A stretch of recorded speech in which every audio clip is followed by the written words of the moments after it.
Hello everyone, आप सबका स्वागत है मेरी एक और नई यूट्यूब वीडियो में।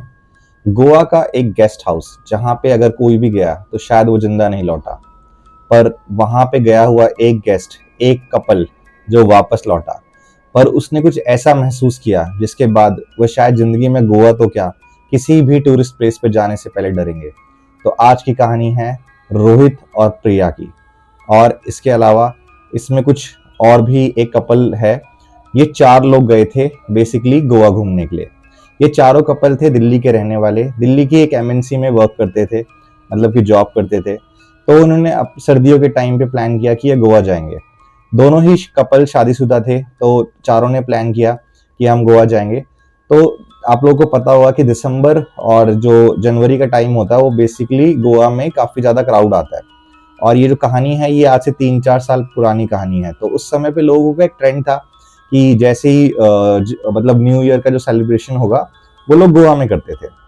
अक्सर लोगों को चुल होती है गोवा में जाने की और गोवा में जाके एंजॉय करने की, फालतू में दारू वारू पी के घूमने की। तो ऐसे ही था, लोगों का ट्रेंड था और कपल्स भी वहां पे जाना बहुत ज़्यादा प्रेफर करते थे। तो वैसे ही रोहित और प्रिया एक कपल थे और संजय और शालिनी दूसरे कपल थे।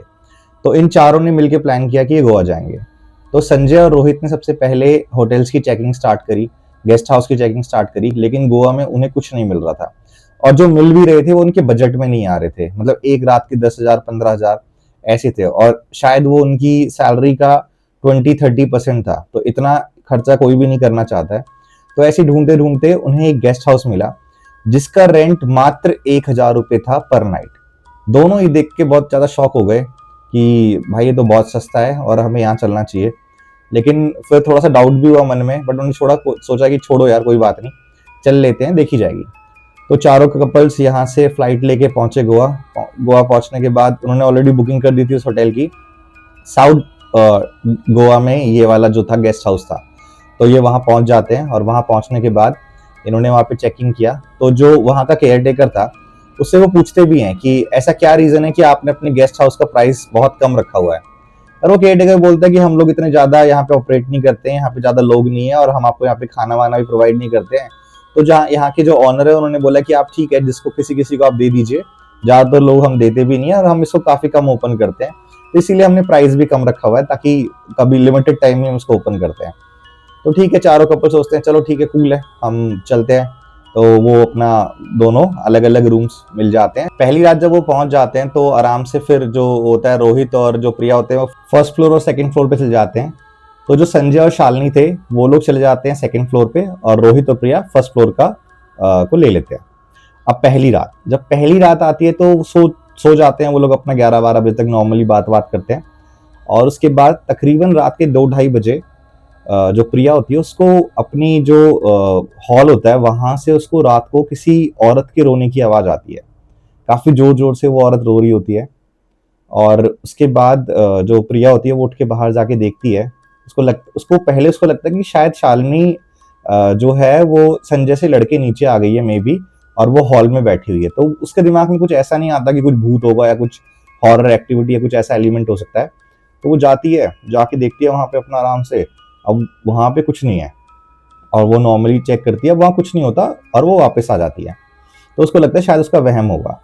अब थोड़ी देर बाद फिर से वहां पे किसी छोटी बच्ची के खेलने की आवाज आती है, जैसे कोई कॉरिडोर में भाग रहा हो जोर जोर से।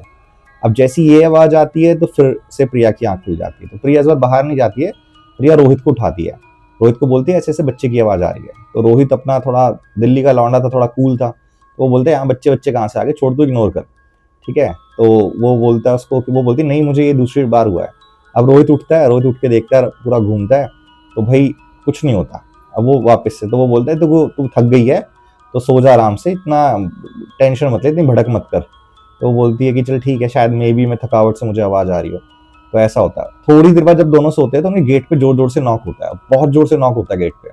अब दोनों की आंख खुल जाती है, रोहित भी इरिटेट हो जाता है, उठ के सोचता है बेंच कौन आया गेट पे। तो वो उठ के जाके गेट खोलता है, गेट खोल के देखता है कोई नहीं, ठीक है। वो इरिटेट हो जाता है बहुत ज्यादा, वापस आता है, आके अपना लेट जाता है। उसने सोचा पता नहीं क्या चल रहा है यहाँ पे, इस होटल में क्या ही, मतलब क्या ही इसमें जो ये गेस्ट हाउस है पता नहीं क्या ही ड्रामे चल रहे हैं इस गेस्ट हाउस में। अब वो सो जाते हैं, जैसे जैसे करके रात कट जाती है उनकी, सुबह उठते हैं।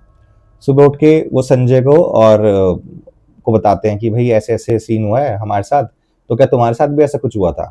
तो संजय बोलता है नहीं हमारे साथ तो ऐसा कुछ नहीं हुआ। वो बोलता है नहीं ऐसा हमारे साथ तो कुछ भी नहीं हुआ। वो बोलता है अच्छा शायद, तो वो बोलता है शायद हमारे साथ ही ऐसा हुआ होगा मे बी। तो बट वो इग्नोर कर देते हैं। अब नेक्स्ट डे वो फिर आराम से घूमते हैं और घूमने के बाद अब एंजॉय करते हैं, वापस आ जाते हैं। अब आज क्या होता है, प्रिया संजय को बोलती है कि आप एक काम करो, आज आप नीचे वाले फ्लोर पे सो जाओ और हम ऊपर वाले फ्लोर पे सो जाते हैं। तो पहले तो संजय की जो वाइफ थी शालिनी थी, वो थोड़ा सा वो करती है कि नहीं नहीं ऐसा नहीं, हमारा सामान ऊपर रखा है। बट फिर वो मान जाता है, संजय कहता है कि रात को ये लोग डर भी रहे थे तो आज हम सो जाते हैं। अब वो सोते हैं तो सेम उनके साथ भी ऐसा होता है, इवन उनके साथ ज्यादा खतरनाक होता है। पहले तो उनको आवाज आती है बाहर से किसी औरत के रोने की। वो बाहर, संजय बाहर जाके देखता है कोई औरत नहीं होती। जोर जोर से गेट नॉक करने की आती है, पर इनको दिख जाती है वहां पे एक फीमेल एंटिटी, एक औरत उनको वहां पे सच में चलती हुई दिखती है। जैसे ही वो उस औरत को देखते हैं उनकी हालत खराब हो जाती है। वो देखते हैं कि एक बिल्कुल सफेद साड़ी में और कोई बिल्कुल मतलब काफी डरावनी सी औरत, जिसके बड़े बड़े बाल, नखून काले काले और आंखें बड़ी बड़ी काली, मतलब उसमें व्हाइट है ही नहीं आंखों में, पूरा ब्लैक ही ब्लैक है। और वो उनकी तरफ गुस्से से घूर के देख रही है। उनकी हालत खराब हो जाती है। वो सीधा भागते हैं रूम से, सेकंड फ्लोर पे जाते हैं उनके पास और जाके उसको सारी बात बताते हैं। तो वो दो चारों के चारों क्या होते हैं, वो अपना सेकंड फ्लोर पे ही सोते हैं। फिर वो उस दिन नीचे आते ही नहीं। सुबह उठते हैं, सुबह उठ के वो जाते हैं केयरटेकर के पास। सबसे पहले वो बोलते हैं हमें पता लग गया कि तेरी बिल्डिंग में क्या सीन है और यहाँ कुछ ऐसा ऐसा है, तो भाई हमें हमें यहाँ से जाना है, हमारे पैसे रिफंड कर दो, क्योंकि उन्होंने 7 दिन की बुकिंग करी थी। तो वो बोलता है कि यहाँ ऐसा कुछ नहीं है, आपको वहम हो रहा है। केयरटेकर बोलता है आपको वहम हो रहा है और यहाँ ऐसे कोई कोई भूत वूत का कोई सीन नहीं है, आप ऐसे डर रहे हो कुछ, कोई या तो आपको कोई गाँव का आसपास का कोई गाँव का बच्चे डरा रहे होंगे, शायद जानबूझ के ऐसा करते हैं, तभी हमारा होटल भी नहीं चल रहा है। और वो उनको मना के चल जाता है। अब जो रोहित होता है उसको थोड़ा चुल होती है, वो कहता है नहीं यार कुछ तो यहाँ पे सीन है। तो रोहित क्या करता है, जो पनवाड़ी शॉप होती है थोड़ा सा उनके घर के बगल में, वहां जाके उनसे पूछता है कि भाई क्या सीन है इस होटल का, हमें बता दे एक बार। तो वो बताता है कि ये होटल आज से 40 साल पहले इस पूरे एरिया में गांव था एक, और उस गांव में रात के समय बच्चे गायब हो जाया करते थे। मतलब कि थोड़े थोड़े टाइम में बच्चे गायब हो जाते थे। तो गांव वालों को डाउट होता है कि कुछ तो है यहाँ पे ऐसा, कि यहाँ पे बच्चे क्यों गायब हो जा रहे हैं। तो कहता है एक दिन क्या होता है कि एक माँ बाप और उनका बच्चा साइड वाली चारपाई में सो रहे होते हैं और अचानक से उनका बच्चे की रोने की आवाज आती है। माँ उठ के जैसी देखती है तो बच्चा गायब हो जाता है। ठीक है, और वो देखते हैं कि एक औरत लेके बच्चे को जंगल की साइड भाग रही है। तो उसके माँ बाप हल्ला कर देते हैं और वो भाग पड़ते हैं उस जो वो औरत होती है उसके पीछे। और ये क्या होता है, सारे के सारे जो गांव वाले भी एकदम से, क्योंकि ऐसा 3-4 बार हो चुका था गांव में, तो गांव वाले भी पीछे पीछे भाग पड़ते हैं। तो वो औरत भागते भागते जंगल में घुसती है और जंगल के दूसरे कोने से निकल के जो गांव का मुखिया था उसके घर में घुस जाती है। गांव वाले, घर वाले, जो मुखिया होता है उसके घर के बाहर आके खड़े हो जाते हैं, बोलते हैं कि यहाँ पे वो औरत घुसी है और वो बच्चा लेके गई है। तो मुखिया बोलता है ऐसा हो ही नहीं सकता, हमारे घर में तो कोई नहीं है। मुखिया जाके चेक करता है तो कुछ नहीं होता, वो उसकी सिर्फ वाइफ होती है। तो गांव वाले बोलते हैं नहीं नहीं ऐसा नहीं है, हमें 100% डाउट है कि वो औरत घुसी है। तो गांव वाले भाई मुखिया की बिल्कुल नहीं सुनते, गांव वाले सारे घुस जाते हैं। अंदर जाके देखते हैं मुखिया की बीवी होती है, बच्चा कुछ नहीं होता। लेकिन उनको बच्चे की रोने की आवाज आती है उस घर के बेसमेंट से। तो वो जाते हैं बेसमेंट में, जाके देखते हैं तो वहां पे 4 बच्चों की ऑलरेडी सर कटा हुआ पड़ा हुआ है। ठीक है, और मतलब लाश बुरी तरह, और वो वाला बच्चा उन्होंने बांध के गिर रखा होता है और उसका थोड़ा सा मुंह बांधा होता है, बट वो मुंह खुल जाता है, तो जिस वजह से वो बच्चा चिल्ला देता है। तो गांव वाले समझ जाते हैं कि भाई यहाँ पे ये सीन चल रहा था। तो ऐसा होने के बाद वो गांव वाले क्या करते हैं, उसकी मुखिया को पीटते हैं बुरी तरह, मुखिया की बीवी को पीटते हैं। तो मुखिया की बीवी बोल देते कि ये जितनी भी हत्याएं थी मैंने की थी, क्योंकि वो किसी तांत्रिक ने उसको बोला था कि अगर तुम 11 बच्चों की हत्या कर दोगे तो तू अमर हो जाएगी, और इसीलिए मैं ऐसा कर रही थी, और मैंने अभी तक 5 बच्चों की बलि दे दी थी और ये 6ठा बच्चा था। अब गांव वाले उस जमाने की में पुलिस को नहीं बुलाया करते, गांव वाले उस औरत को बांधते हैं और बांध के उस औरत को फांसी पे लटका देते हैं और जिंदा जला देते हैं। तो जब वो औरत मर रही होती है, वो बोलते तुम मेरे शरीर को तो जला रहे हो, पर मेरी आत्मा हमेशा यहाँ रहेगी और मैं 11 बच्चों की बलि दे के रहूंगी। और ऐसा ही होता है, जिस दिन से वो औरत मरती है उस दिन से हर अमावस्या की रात को उस गांव में एक ना एक बच्चे की बलि दी जा रही थी। तो गांव वाले इस चीज से बहुत परेशान हो जाते हैं और रातों रात पूरा गांव खाली कर दिया जाता है। उस गांव में एक भी इंसान नहीं रहता। उसके बाद कुछ 10-15 साल बाद तो वो बताता है कि यहाँ पे ये बंदा आता है, ये गांव के जो इसका जो ये बिल्डिंग बनी है इसका आता है, वो उस जमीन को खरीदता है और वहाँ पे ये गेस्ट हाउस बना देता है और वो अपनी फैमिली के साथ शिफ्ट हो जाता है। शिफ्ट होने के सिर्फ 1 वीक के बाद उसके दोनों बच्चे अचानक से मर जाते हैं, बीवी भी मर जाती है। और उस आदमी की भी लाश मिलती है। कहता उसके मरने के बाद अगले 2-3 ऑनर यहाँ पे आते हैं पर कोई भी जिंदा नहीं बचता। कहता अब जो ये वाला ऑनर है उसको उसका पास्ट पता है, तो इसीलिए उसने इसको खरीदा है और गेस्ट हाउस बना के और वो यहाँ से चला गया है। अब कोई आता है तो आता है, उसके पैसे आ जाते हैं, वरना उसको कोई मतलब नहीं किसी चीज से। और जो ये केयर टेकर रहता है ये भी यहाँ पे बस दिन में रहता है, रात को ये भी निकल जाता है। तो वो हैरान हो जाते हैं, तो वो डिसाइड करते हैं कि भाई अब तो हमें निकलना पड़ेगा। और इस चीज को क्या होता है वो और सुनते हैं कहानी को, और उसके बाद वो बोलते हैं हम जैसी शाम को घूम के आएंगे हम इसको खाली कर देंगे। ऐसा ही होता है, वो जाते हैं गोवा में, घूमते हैं आराम से, और जैसे ही शाम को वापस आते हैं, आने के बाद वो अपना पैकिंग वैकिंग कर रहे थे। ठीक है, तो संजय और शालिनी थे, इस बार उनका सामान नीचे था, प्रिया और जो रोहित का सामान ऊपर था। जैसे ही रोहित और जो प्रिया होते हैं वो सामान पैक कर रहे होते हैं, उनको जोर से चिल्लाने की आवाज आती है संजय की और शालिनी की। वो भागते हुए नीचे जाते हैं, जाके गेट खोलने की कोशिश करते हैं, वो गेट अंदर से लॉक होता है, वो गेट बंद होता है। तो उसके बाद वो लोग क्या करते हैं, ट्राई करते हैं गेट को खोलने की, बट वो गेट खुलता नहीं है। तो वो जोर जोर से चिल्लाते हैं और केयर टेकर ऑब्वियसली वहां होता नहीं है, तो वो केयर टेकर को बुला के लाते हैं। गेट को तोड़ा जाता है, तो अंदर जाके देखते हैं कि शालिनी बिस्तर पे मरी पड़ी है और संजय एक साइड में पड़ा हुआ है, जिसके संजय के हाथ में चाकू है, और ऐसा देख के लग रहा है कि उसी ने अपनी बीवी को मारा है।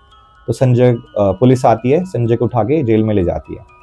अब 2-4 दिन हो जाते हैं, संजय से मिलने भी नहीं जाता है रोहित को। तो रोहित जैसे तैसे ट्राई करता है और संजय से मिलता है, बोलता है कि क्या हुआ था उस रात को। तो संजय बताता है कि जब हम पैकिंग कर रहे थे तो हमें सेम वो औरत फिर से हमें अपने आगे पीछे दिखाई देती है, और जैसे ही हम उस कमरे से अपना सामान छोड़ के वापस भागने की कोशिश करते हैं तो हमारा जो गेट होता है वो लॉक हो जाता है अचानक से। और जो वो जो आत्मा थी, वो बुरी आत्मा थी औरत की, वो शालिनी के शरीर में घुस जाती है और वो मेरा गला दबा के मुझे मारने की कोशिश करती है। मैंने बहुत कोशिश की बचने की, कहता है कि मैं भागता हूँ एक रूम से दूसरे रूम, दूसरे रूम से अलग रूम, पर वो मेरे पीछे थी और उसकी आंखें बिल्कुल लाल हो चुकी थी, जैसे ही खून और टपक रहा, और वो एक चाकू से कहता मेरे पे वार करती है। लेकिन मैं अपने आप को बचा के और मैं उस आत्मा पे अटैक करता हूँ, पर वो आत्मा तो वो शालिनी के अंदर थी। तो कहता मैंने शालिनी पे अटैक किया और शालिनी को जान से मार दिया। कह रहे जैसे ही मैंने उस सारी चीज के बीच में शालिनी पे चाकू मारा तो शालिनी की उसी तरह मौत हो गई। पर लेकिन वो जो मौत हुई थी वो शालिनी की थी, वो आत्मा तो निकल के बाहर चल जाती है। कहता इतने में तुम आ गए।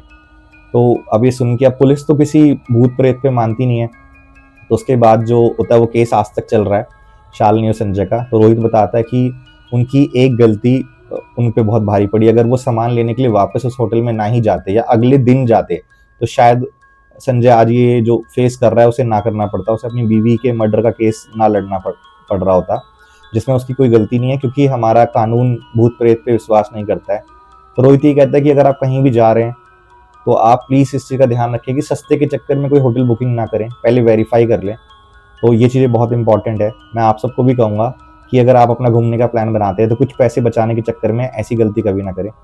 तो जिसको भी मेरी ये वीडियो पसंद आई हो, मेरे चैनल को सब्सक्राइब करें, इस वीडियो को लाइक करें। और एक मेरा हॉरर चैनल के अलावा एक और चैनल है जिसमें मैं जॉब्स की अपडेट डालता हूँ, जिसकी वीडियो भी पीछे चल रही है। तो अगर किसी को पसंद है, जिसको जॉब अपडेट्स चाहिए होती हैं, तो वो मेरे चैनल को सब्सक्राइब कर सकता है। तो इस वीडियो को पूरा देखने के लिए धन्यवाद। जय श्री राम।